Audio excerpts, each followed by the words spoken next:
The cost of living in this country is currently, it's not going to be, it is currently unsustainable. And there are people that they know this, but then they'll still look at somebody else that's struggling and then tell them they're not doing good enough. I want you to imagine somebody that makes $75,000 a year. That's a pretty high up wage in terms of like top earners in this country, $75,000 a year. And we're going to go through some things here. This is a person with no debt outside of a car. And please don't hit me with the, you can go buy a car for, shut up, you can't, shut up, stop saying ridiculous things. An entry-level decent car is $30,000. So this person who puts $200 a month into insurance and they pay 5% into their 401k because, shut up, people should be able to put money into their retirement. Because if you're not doing it now, you're never going to get to start doing it later. So after those two things come out of their paycheck, and their taxes are paid, they bring home $53,850 a year from a $75,000 paycheck. Average rent in my state for a one-bedroom apartment, because an adult should be able to live by themselves, $1,700. That car payment at 6% for an entry-level, very reasonable sedan, nothing fancy, that car payment's $579 a month. Car insurance, $240 or so a month for a lot of vehicles in this day and age. You're a young person, you've got a nice job, but the insurance companies still want to screw you over. Food. You only cook at home. You never, ever go out. You only cook at home and you only eat decent quality food because a human being should be allowed to eat decent quality food. You pay $879 a month for that. You spend $250 a month in gas. You wear and tear on your car $100 a month. $80 for your phone, $80 for your internet, $175 a month for your electricity, $70 for your water, $20 for your cash. You make $75,000 a year, and outside of a car payment, you have zero debt. Do you know how much money you have left over annually at a $75,000 wage? You do nothing. You don't own a Netflix. You don't go out on a date. You don't pay to go to a park. You don't go watch a movie. You do nothing. If you can't find it on the internet for free, you don't get to do it. If you can't cook it at home for your $800, you don't get to do it. You have $3,700 left over annually. That's like $320 a month. And there's going to be, well, that's $300. Shut up. Shut your stupid, contrarian, edgelord mouth. That's not a doctor bill, because God knows just because we have insurance doesn't mean that we don't still pay far out the ass when we go to the doctors. People like to be entertained. They want to date. They want to... There's those of you out there that will tell somebody living like this on $75,000 a year before taxes that they are not doing what they're supposed to do, that they should get a second job, that they should get a side hustle, that they should get a better job. And the fact that you would look at somebody with no debt other than a car and say something like this to them means objectively you're a moron and you live in a fantasy world. This is unsustainable. Just thinking this morning about our country and late stage capitalism and the cost of living and how much money everyone has to make to even afford to have a family these days. And it's what, like $250,000 minimum? Yeah, John and I have 2 kids and we don't make close to that. Not even close. Try like at least $100,000 less than that. So we're barely making it, and we have 2 good high-paying jobs as an electrical engineer and a nurse. Now, everyone always says, like, they make so much money, you guys should be doing so much better. They don't make that much money, okay? And the fact that the wages haven't gone up with inflation means we've been getting pay cuts basically the last 4 years. So we're not doing okay. Nobody's doing okay in this economy. This is what we're so upset about. And then you add in authoritarianism and fascism on top of that. Like, what kind of country are we leaving for our kids where we teach them it's okay that they go to school and then their friends are missing the next day because they were rounded up by ICE? This is not an okay world. This is what I don't want to leave my kids. This is what I want to protect them from. This is one of the reasons why we're moving to Europe. I'm tired of it. I haven't even touched on healthcare. That's a whole other story that we've spent over $10,000 a year on for the last 4 years. Childcare, $24,000 a year.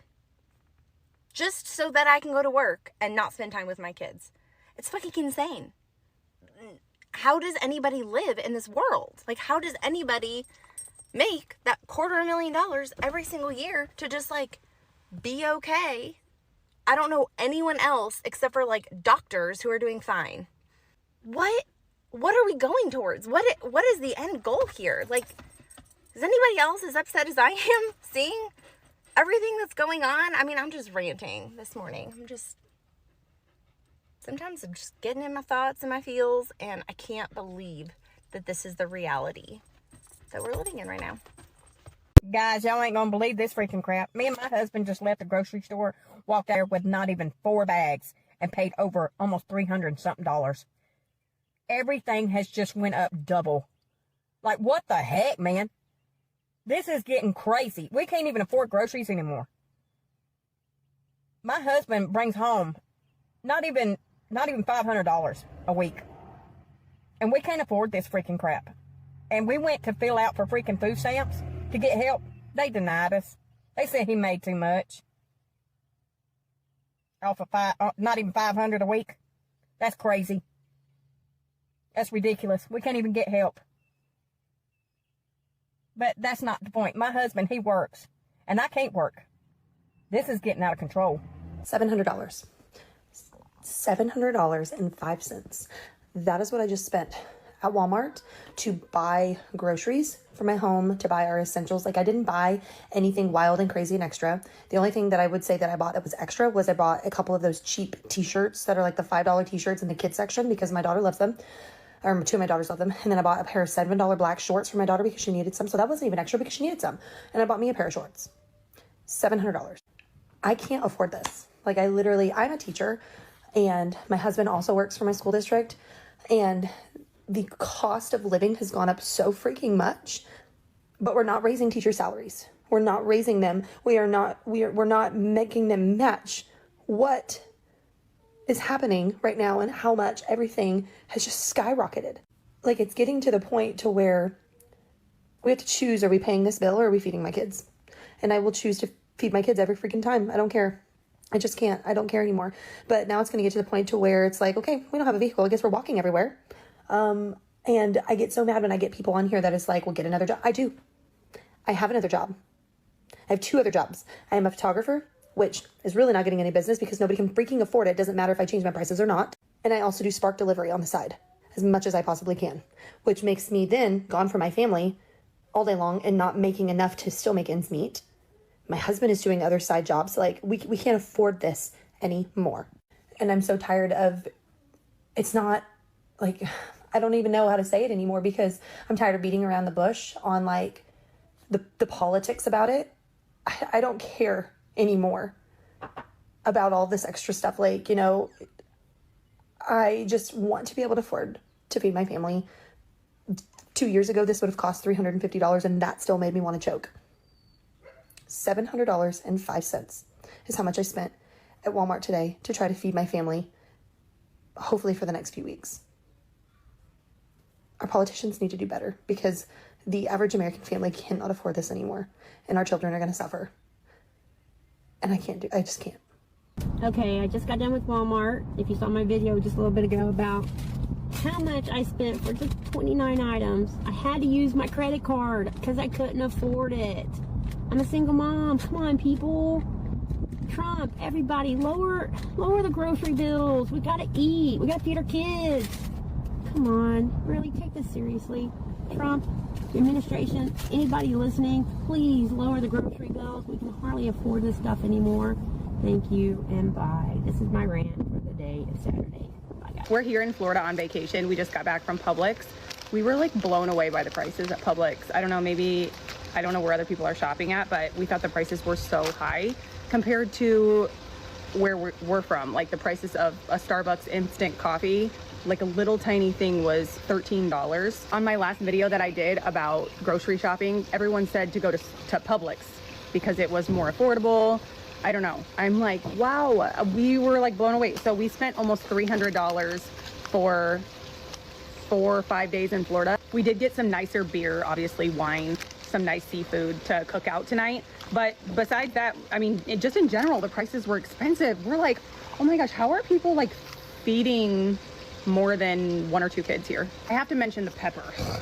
The pepper my husband got was $4 for 1 pepper, not organic. How come no one's freaking out harder about how high grocery prices are right now? In 2020, my grocery bill was $100 to $150 a month. Now, it's $300 to $350 a month. And now, I don't even buy meat. I can't afford it. I dumped Publix. I only go to Target because it's the cheapest option near me. I almost never buy the name brand stuff. This is beyond inflation at this point. This is just a full-on scam. Last week, I went and got salt, shaving cream, and a salad kit. Altogether, these 3 tiny things cost $10.31. A box of salt was $4. Like what? I could rub it on my skin and live forever? It's salt. Hey guys, just wanted to get on here really quick and talk about the crazy price shock we are all experiencing when we go to the grocery store.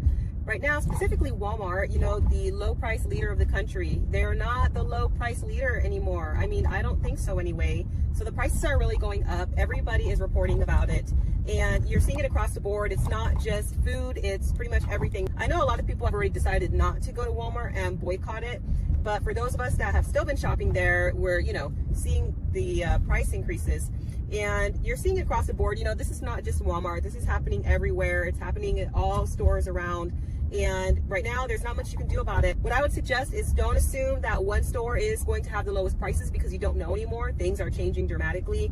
So definitely shop around. Shop sales when you see sales. That's what I'm doing. And then also choosing to buy less, you know. So going more of the frugal route. And that's something that, you know, I'm not always that great at because it is hard for me not to just kind of shop when I feel like I need something, and sometimes delayed gratification is hard, even for me, and I've been, you know, frugal for quite some time now, ever since getting married, but it's something that we need to do. It's like I'm not even buying much of anything, but yet I'm spending so much money just on groceries. So it's really getting rough out there, guys. I mean, with the way prices are going, can you imagine what they're going to be like in a year from now? You know, things never go down, they only go up. So what do you think it's going to be like a year from now? I think it's going to be pretty bad. I mean, I already can't hardly afford the grocery bill. So let's see what happens next. So let me know if you're seeing price increases in your local areas as well. I'm in Oklahoma and I'm seeing it here. And share down below what state you're in. I'd be curious to know. Take care and I'll catch you in the next video. Living in America is exhausting. You wake up tired. You go to work tired. You come home, barely surviving. Go to sleep. Wake up, go to work. Come home, and you're still fucking broke. Every single month, rent's due. Rent is through the roof. Groceries are double what they used to be just 2 years ago. You go to the gas pump to fill up your car, and it's like you paid another car note. Everything, and I mean everything, is up in price. But your paycheck, still the same. And once inflation gets done with it, it's probably even a little less. Yet somehow, they keep telling us, just budget a little bit more. Just work a little bit harder. Like, I'm sorry, how many jobs do I need now? 4? 5? 7? That's not living. That's barely surviving. Brothers and sisters, let's talk about something that's been making the headlines and also showing up everyday conversations. The state of the American economy. More and more white folks are speaking out, saying that life has become unbearable. Bills are piling up, groceries are expensive, gas prices keep swinging, and job security feels shaky. And let's be honest, they're not lying. Times are tough for a lot of people in America right now. But when we step back and look at this from a wider lens, comparing what white Americans are experiencing with the struggles of black Americans, Jamaicans, and other Caribbean people, we see a layered picture. This isn't about dismissing anyone's pain. It's about putting things in perspective. Many white families, this current economic hardship feels like uncharted territory. A lot of them are experiencing financial pressure for the first time in a long time. Rising housing costs, student loan repayments, and healthcare expenses are forcing some white households to make choices they never imagined, like whether to pay rent or buy medication, whether to cut back on groceries or skip family outings. It's shaking their sense of stability for generations. Many white families in America believe that hard work guaranteed comfort and opportunity. Now that promise feels broken and the shock is real. But for black Americans, many of these struggles aren't new. Historically, our communities have faced economic exclusion, from slavery to Jim Crow, redlining, and workplace discrimination. The gap between black wealth and white wealth has been a consistent reality in America. So when black folks looks at rising rent, skyrocketing grocery prices, or inaccessible healthcare, it feels like deja vu. The difference is we've been navigating these storms for generations. That doesn't make the struggle easier, but it does mean resilience has become part of our survival toolkit. Where a white family may feel like the system suddenly turned against them, black families might say, welcome to what we've been dealing with. Now, let's bring in our brothers and sisters from the Caribbean, Jamaicans, Haitians, Trinidadians, and more, especially those who migrated to the US. For many Caribbean immigrants, coming to America was about chasing opportunity. They knew it wouldn't be easy, but the dream of providing for family back home kept them going.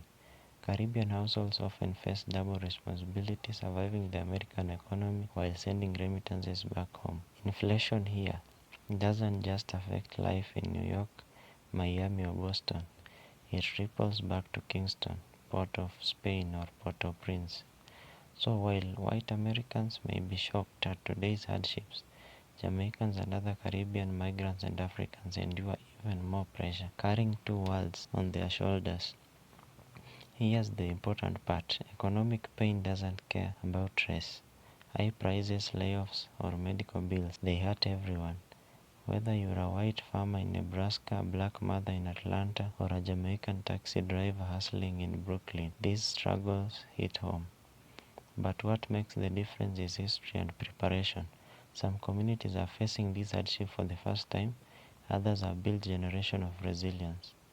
That's not a competition, it's a reality check.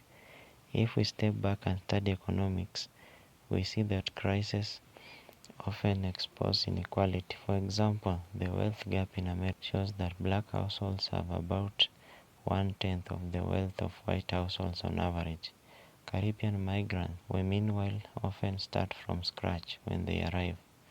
So when the economy takes a downturn, those with less caution feel the blow harder. That's why, while white Americans may feel like the system has suddenly abandoned them, black Americans and Caribbean folks often feel like the system never fully included them in the first place. Now, brothers and sisters, the lesson here isn't to compare struggles as if one group's pain cancels out another's. Instead, it's to recognize that we are all caught in the same storm, but we're not all in the same boat. Some boats are bigger, stronger, and come with life jackets. Others are fragile and leaking. The real challenge is this. Can we use this moment of shared economic pain to build understanding instead of division? Can white Americans, black Americans, and Caribbeans stand together and push for a fairer system? One where no family has to choose between medicine and meals, or between paying rent and sending money back home.